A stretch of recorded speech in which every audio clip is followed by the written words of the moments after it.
महाभारत के एक प्रमुख पात्र कर्ण की कहानी अद्वितीय और प्रेरणादायक है। वह एक ऐसा योद्धा था जिसने अपने जीवन में कई संघर्षों का सामना किया और फिर भी अपने धर्म और मर्यादा का पालन किया।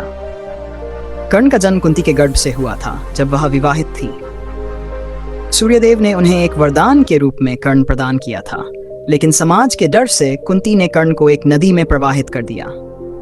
कर्ण को अधिरथ और राधा, जो एक सूत थे, ने पाया और पाला।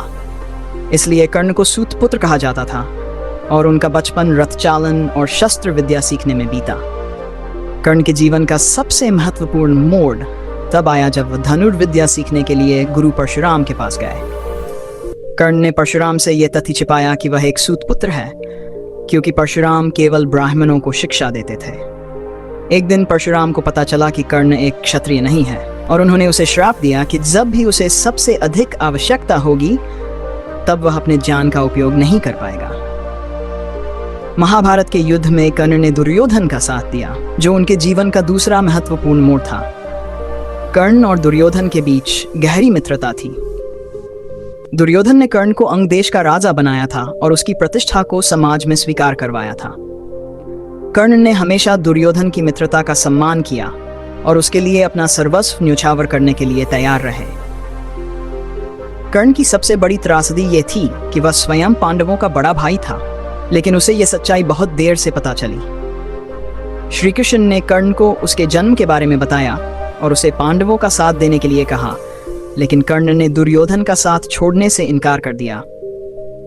उसने कहा, मैंने दुर्योधन के साथ मित्रता निभाई है और मैं उसे धोखा नहीं दे सकता। चाहे मैं पांडवों का भाई हूं या नहीं, मेरा धर्म मेरे मित्र के प्रति वफादार रहना है। कर्ण का एक और महत्वपूर्ण संघर्ष था उसकी पहचान का संकट। उसे हमेशा सूत पुत्र कहकर अपमानित किया जाता था, भले ही वह सूर्य का पुत्र था। यह सामाजिक भेदभाव कर्ण के जीवन में एक बड़ी चुनौती था, लेकिन उसने कभी हार नहीं मानी। उसने अपने कौशल और धैर्य से दुनिया को यह साबित किया कि एक व्यक्ति की पहचान उसके कर्मों से होती है, न कि उसके जन्म से। महाभारत के युद्ध में कर्ण ने अर्जुन से लड़ाई की और वीरगति प्राप्त की, लेकिन उसके जीवन का सबसे दुखद पहलू यह था, उसे उसकी वास्तविक पहचान का सम्मान तब मिला जब वह मर चुका था। कुंती ने कर्ण के निधन के बाद पांडवों को उसकी असली पहचान बताई और तब पांडवों को यह एहसास हुआ कि उन्होंने अपने ही बड़े भाई को मार डाला। कर्ण की कहानी महाभारत में न केवल वीरता और मित्रता का प्रतीक है, बल्कि यह भी दर्शाती है कि समाज के बंधनों और भेदभाव के बावजूद एक व्यक्ति अपनी मर्यादा और कर्तव्य के प्रति कितना समर्पित रह सकता है।